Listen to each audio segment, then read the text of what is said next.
J'ai deux demandes de parole. Céline Scavenac. Oui, merci Monsieur le Président.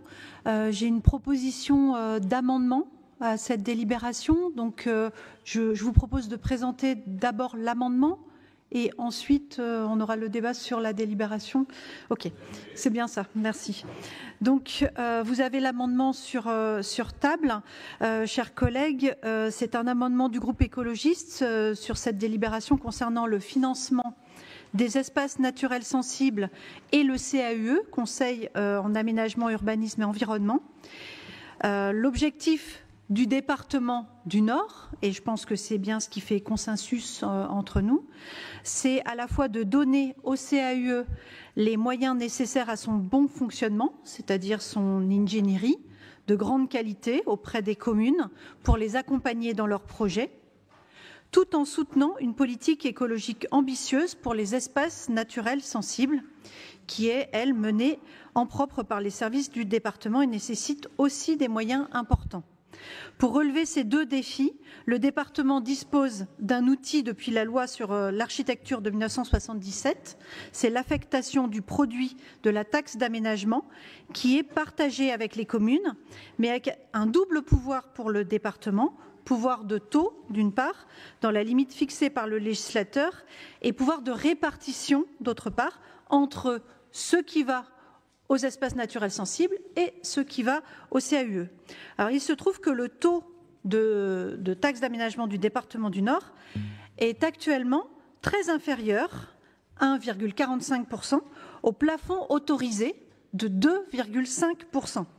La moyenne pour l'ensemble des départements s'est située l'an dernier autour de 1,9%. Mais face aux difficultés budgétaires des collectivités locales en 2025, de nombreux départements pourraient faire le choix d'une augmentation cette année. Plusieurs départements ont d'ailleurs déjà relevé leur taux au maximum de 2,5%. Et je ne vous emmènerai pas aujourd'hui vers l'Ille-et-Vilaine ou la Loire-Atlantique comme d'habitude, mais je citerai des départements dirigés par des présidents de votre famille politique, Monsieur le Président, comme l'Isère ou le Val d'Oise, pour vous inviter à voter cet amendement, car l'augmentation que nous proposons est somme toute très modeste. Il s'agit juste d'augmenter le taux de taxe d'aménagement du département du Nord de 1,45 à 1,6%, répartis en 1,35% pour la politique espace naturel sensible et 0,25% pour le fonctionnement du CAUE. Alors pourquoi passer de 1,45 à 1,6? Tout simplement pour permettre, en gardant une répartition équilibrée entre ENS et CAUE, d'obtenir une recette proche de ce que la suite de la délibération nous propose de verser en 2025 au CAUE, mais avec l'immense avantage de ne pas impacter à la baisse le budget des espaces naturels sensibles. Et c'est en effet la principale raison de cet amendement, chers collègues. Il nous semble inconcevable en 2025, alors que nous devons faire face aux conséquences du changement climatique, aux phénomènes d'inondation ou de sécheresse dans plusieurs territoires du Nord, de revenir sur cette politique. La politique des espaces naturels sensibles du département du Nord doit être un des piliers de notre politique d'adaptation au changement climatique et c'est pourquoi, au contraire, elle doit aujourd'hui être renforcée.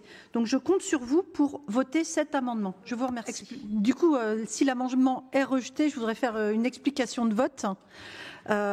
Puisque c'est effectivement très décevant. Vous refusez une toute petite augmentation de 0,15%. C'est pourtant rien du tout, Monsieur le Président. Si je reprends vos propos dans La Voix du Nord récemment, vous avez déclaré « Si on augmente de 0,15% la CSG, ce qui n'est rien du tout, ça rapporte 2,6 milliards ».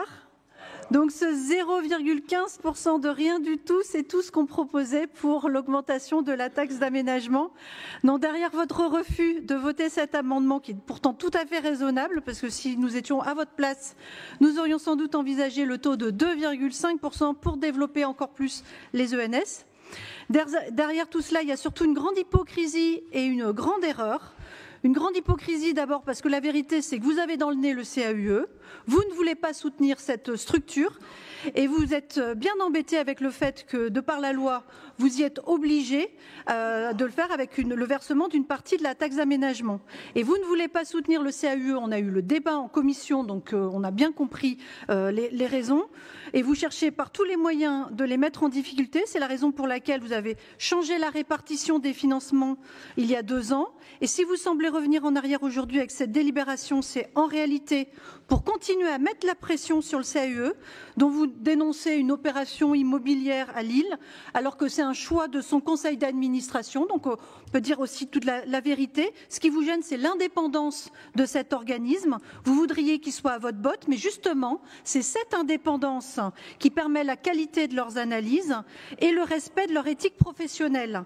Dans un monde où l'autorité domine de plus en plus, l'indépendance est une garantie de contre-pouvoir face à des lobbies politiques ou économiques, ou je pense à ceux de l'urbanisme commercial. Donc c'est d'abord une hypocrisie, mais c'est aussi une grande erreur, et j'en terminerai là-dessus, c'est de considérer que l'autre politique publique financée par la taxe d'aménagement, les espaces naturels sensibles, n'est au fond qu'une variable d'ajustement qu'on peut diminuer et on peut diminuer sans conséquence ses moyens. Alors pour nous, cette politique doit être la clé de voûte de notre approche environnementale et de notre adaptation climatique. Monsieur le vice-président Valois met un point d'honneur à chacune de nos réunions du COPIL Nord Durable à mettre en valeur justement l'engagement des équipes de l'administration départementale dans ce domaine. Et il a bien raison, car nous pouvons compter sur des agentes et agents très compétents. Alors, je lui souhaite bon courage pour retourner les voir après le vote d'une telle décision.